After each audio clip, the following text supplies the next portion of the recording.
Bell बजी तो द्वार खोला। द्वार पर शिवराम खड़ा था। शिवराम हमारी कॉलोनी की लोगों की गाड़ियाँ बाइक्स वगैरह धोने का काम करता था। साहब, जरा काम था। तुम्हारी पगार बाकी है क्या मेरी तरफ? नहीं साहब, वो तो कब की मिल गई। पेड़े देने आया था। बेटा 10वीं पास हो गया। अरे वाह, आओ अंदर आओ। मैंने उसे बैठने को कहा।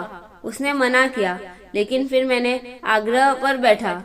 मैं भी उसके सामने बैठा तो उसने पेड़े का पैकेट मेरे हाथ पर रखा। कितने मार्क्स मिले बेटे को? 62%। अरे वाह, उसे खुश करने को मैं बोला। आजकल तो यह हाल है कि 90% ना सुनो तो आदमी फेल हुआ जैसा मालूम होता है। लेकिन शिवराम बेहद खुश था। साहब, मैं बहुत खुश हूँ। मेरे खानदान में इतना पढ़ जाने वाला मेरा ही बेटा है। अच्छा, इसलिए पेड़े वगैरह। शिवराम को शायद मेरा यह बोलना अच्छा नहीं लगा।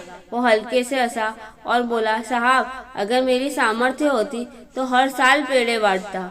मेरा बेटा बहुत होशियार नहीं है, ये मुझे मालूम है, लेकिन वो कभी फेल नहीं हुआ और हर बार वो 2-3% नंबर बढ़ाकर पास हुआ। क्या ये खुशी की बात नहीं? साहब, मेरा बेटा है इसलिए नहीं बोल रहा, लेकिन बिना सुख सुविधाओं के वो पढ़ा। अगर वो सिर्फ पास भी हो जाता तब भी मैं पेड़े बांटता। मुझे खामोश देख शिवराम बोला, माफ करना साहब अगर कुछ गलत बोल दिया हो तो। मेरे बाबा कहा करते थे कि आनंद अकेले ही मत हजम करो, बल्कि सब में बांटो। ये सिर्फ पेड़े नहीं है साहब, ये मेरा आनंद है। मेरा मन भर आया। मैं उठकर भीतरी कमरे में गया और एक सुंदर पैकेट में कुछ रुपए रखे। भीतर से ही मैंने आवाज लगाई, शिवराम, बेटे का नाम क्या है? विशाल, बाहर से आवाज आई। मैंने पैकेट पर लिखा, प्रिय विशाल, हार्दिक अभिनंदन। अपने पिता की तरह सदा आनंदित रहो। शिवराम, ये लो। ये किस लिए साहब? आपने मुझसे 2 मिनट बात की, उसी में सब कुछ मिल गया।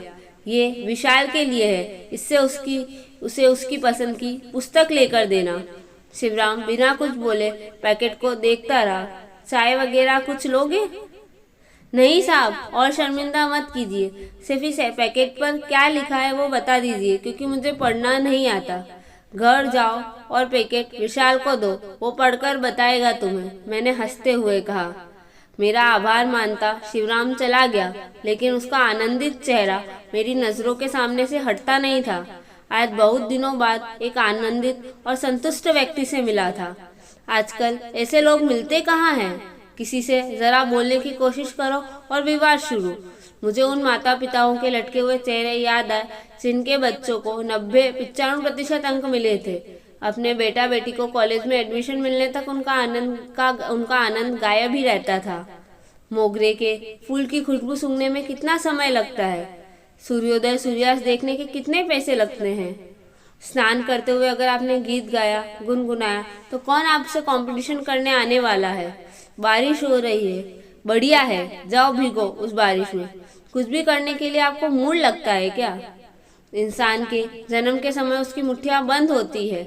ईश्वर ने एक हाथ में आनंद और एक हाथ में संतोष भर के भेजा है। दूसरों से तुलना करते हुए और पैसे और कपड़े और बड़ा घर और हाई पोजीशन और परसेंटेज, इस और के पीछे भागते भागते उस आनंद के झरने से कितनी दूर चले आए हम। आइए लौट चले जीवन के यथार्थ की ओर। हल पर का पूर्ण आनंद ले, अपने बच्चों की मेहनत पे उत्सव मनाए और अच्छा करने के लिए प्रेरित करें। Thank you. अगर आपको मेरी कहानी पसंद आई हो तो उसे लाइक और शेयर करें और कहानी के बारे में अपनी राय कमेंट करके ज़रूर बताएं।